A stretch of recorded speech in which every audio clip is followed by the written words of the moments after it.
Hello friends, आज की इस वीडियो में हम ऐसे 15 वर्क्स के बारे में बात करेंगे जो कि किसी भी अकाउंटेंट को किसी भी कंपनी में काम करने पड़ सकते हैं। ज़रूरी नहीं है कि सेम काम हो, इनसे रिलेटेड आपको मैं 15 वर्क बताऊंगी तो आपको यहाँ पे 10 ऐसे काम देखने को मिल ही जाएंगे जो अब हर कंपनी में होते ही होते हैं। ठीक है, तो डिपेंड करता है कि प्रोडक्ट बेस्ड कंपनी है या सर्विस बेस्ड कंपनी है। जैसे कि मैंने लास्ट वीडियो में भी बताया था, उसमें मैंने 10 वर्क्स के बारे में बात की थी। आज हम 15 वर्क्स के बारे में बात करेंगे।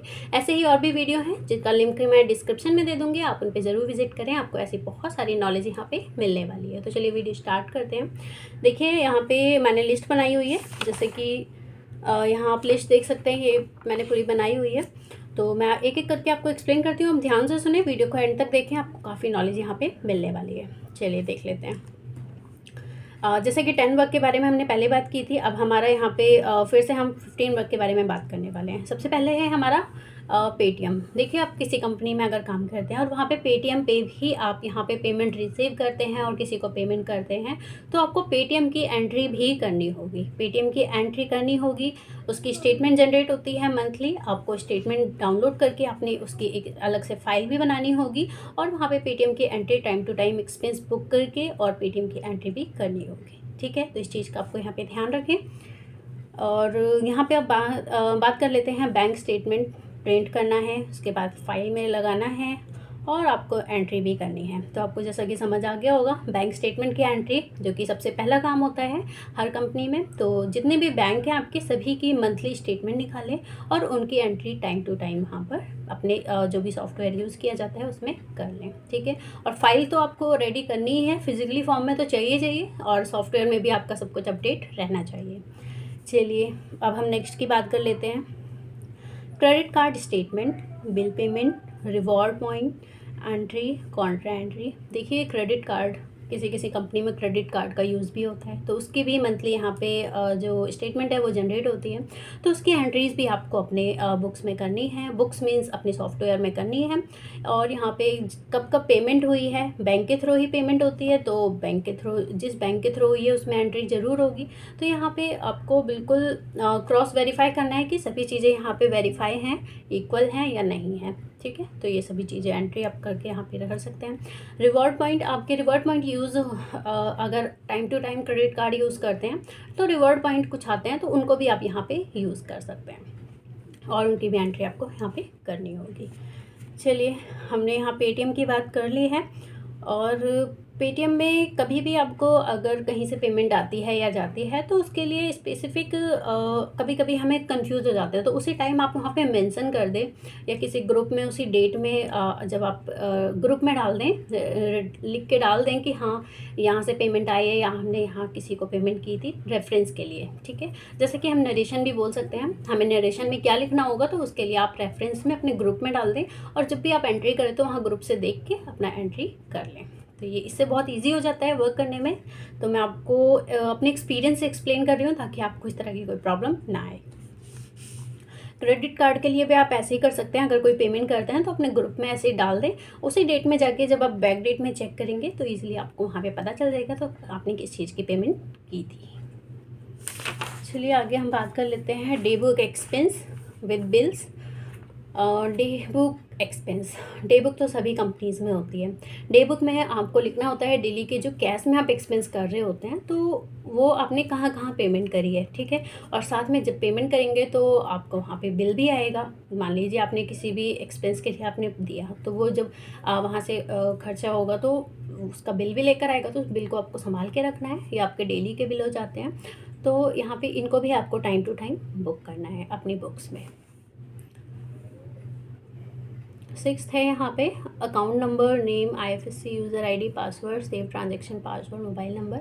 आपकी कंपनी के जो भी अकाउंट नंबर है, जो भी पर्सनल इन्फॉर्मेशन है, कौन से बैंक में है, IFSC code, user ID, password, इन सब के लिए अलग से आप एक शीट बना लें या फिर अलग से एक डायरी बना लें जिसमें ये सभी चीज़ें आप मेंशन रखें ताकि कभी भी कोई आपको कन्फ्यूजन ना हो, आप इजीली वहाँ से देख लें। कभी आप भूल भी जाते हैं तो आपको रीसेट करने की ज़रूरत नहीं है, आप वहाँ पर ईजिली देख सकते हैं।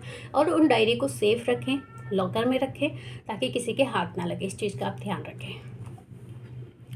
और कौन से बैंक में कौन सा मोबाइल नंबर रजिस्टर्ड है, ये चीज़ आपको ज़रूर पता होनी चाहिए क्योंकि मैसेज आते हैं तो उन मैसेज से बहुत ज़्यादा फ़ायदा होता है, तो इस चीज़ का आपको ध्यान रखना है।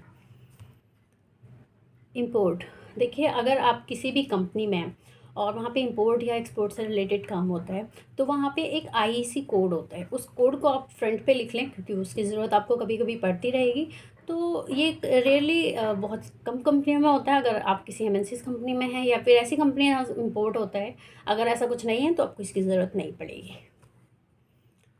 बिलिंग, प्राइस कंफर्म ऑलवेज, जब भी आप कोई बिल बनाएं तो उसका जो प्राइस है, देखिए अलग अलग कस्टमर से हम अलग अलग चार्ज करते हैं, तो जो डिफरेंट टाइप के हम प्राइस चार्ज करते हैं उस चीज़ का ध्यान रखें। ज़रूरी नहीं है कि हर प्राइस सबका सेम हो। तो इस चीज़ के लिए कंफर्मेशन जो भी इस चीज़ का यहाँ पे डिसाइड करते हैं आप उनसे एक बार कंफर्म कर लें क्या प्राइस है, उसके बाद ही इनवॉइस कंफर्म करें, साइन करें। ठीक है, नहीं तो आपके ऊपर प्रॉब्लम आ जाएगी, इस चीज़ का आप ध्यान रखें। टीडीएस, देखिए टीडीएस से रिलेटेड तो किसी भी कंपनी में बहुत सारे काम हो सकते हैं, लेकिन कुछ ऐसे बिल्स आ जाते हैं जिस पे हमें समझ नहीं आता कि उस पर टीडीएस कट होगा नहीं होगा, अगर होगा तो कितना होगा, कौन से हेड में जाएगा। तो इस चीज़ को थोड़ा अगर कन्फ्यूज़न होता है अपने सीए से भी पूछ सकते हैं, अपने सीनियर से भी पूछ सकते हैं, या फिर ऐसे कोई फ्रेंड्स है जो आप अकाउंटेंट लाइन में हैं तो उनसे भी आप यहाँ पे सहायता लेके अपने एंट्रीज कर सकते हैं। तो टीडीएस देखिए कमीशन पे, प्रोफेशन पे, इंटरेस्ट ऑन लोन लिया है आपने, कार इंटरेस्ट ऑन लोन मतलब कि कार के लिए, और कॉन्ट्रैक्टर रेंट, इससे रिलेटेड अगर कोई चीज़ें आ जाती है तो आपको यहाँ पे टीडीएस की एंट्रीज करनी होंगी, टीडीएस डिडक्ट करना होगा, टाइम से डिपॉजिट भी कराना होगा। तो इस चीज़ का आपको यहाँ ध्यान रखना होगा।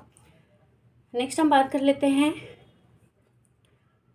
यहाँ पे GP ratio, NP ratio, sale profit, time to time ये भी चेक करते रहना है कि आपकी कंपनी प्रॉफिट में है भी या नहीं। तो ये आप अपने नॉलेज के लिए चेक कर सकते हैं। अगर आपके बॉस को ये ऐसी कोई रिपोर्ट चाहिए होती है इससे रिलेटेड तो इसके लिए भी आप प्रिपेयर रहें पहले से। तो क्या रेशियो है, आपको प्रॉफिट कितना हो रहा है मंथली या वीकली, आप ये चीज़ चेक करते रहें। कितनी सेल हो रही है, कितना प्रॉफिट हो रहा है, तो यह मंथली चेक करेंगे तो वो ज़्यादा ईजी रहेगा आपके लिए। ठीक है, नेक्स्ट हम बात कर लेते हैं advance tax, final tax calculation with CA. देखिए टाइम टू टाइम हमें यहाँ पे एडवांस टैक्स पे करना होता है जो कि क्वार्टरली बेस्ड होता है। तो आप इस चीज़ का ध्यान रखें कि आपका जैसे ही क्वार्टर फिनिश होता है तो उससे पहले आपको यहाँ प्रिपेयर कर लेनी है अपनी शीट की, इस मंथ यहाँ पे हमें एडवांस टैक्स इतना यहाँ पे करना है। तो फर्स्ट क्वार्टर में जैसे कि आपका जितना भी टैक्स बन रहा है तो उसके अकॉर्डिंग आप सेकंड क्वार्टर का भी अप्रॉक्स मान के चले कि इतनी सेल हमारी होगी, तो उसके अकॉर्डिंग आप एडवांस टैक्स यहाँ पे टाइम से पे करें। इसके लिए आपके सीए या आपके सीनियर ही काम करेंगे, लेकिन आपको भी इसकी एंट्रीज करनी होंगी, इसलिए आपको इसकी नॉलेज होनी चाहिए। हो सकता है ये काम भी आपको ही करना पड़ जाए। ठीक है, तो इस चीज़ का ध्यान रखें, कैसे कैलकुलेशन होती है, क्या होता है, वो आप धीरे धीरे सीख जाएंगे जहाँ पे भी रहेंगे। लास्ट पॉइंट की हम बात कर लेते हैं, लोन, डायरेक्टर से लोन लिया है, रेमुनरेशन पे कर रहे हैं, या फिर कितनी कैपिटल हमने कंपनी में लगाई हुई है, वो सभी चीज़ों की एंट्रीज टाइम टू टाइम करना, और साथ में कॉन्ट्रा एंट्रीज भी टाइम टू टाइम करना। ठीक है, देखिए कॉन्ट्रा एंट्री जब एक बैंक से दूसरे बैंक में ट्रांसफ़र होता है तो इस तरह की टाइप एंट्रीज़ को हम कॉन्ट्रा एंट्री बोलते हैं, जो कि कॉन्ट्रा एंट्री की जाती है। किसी भी सॉफ्टवेयर में एंट्री आपको करनी पड़ सकती है।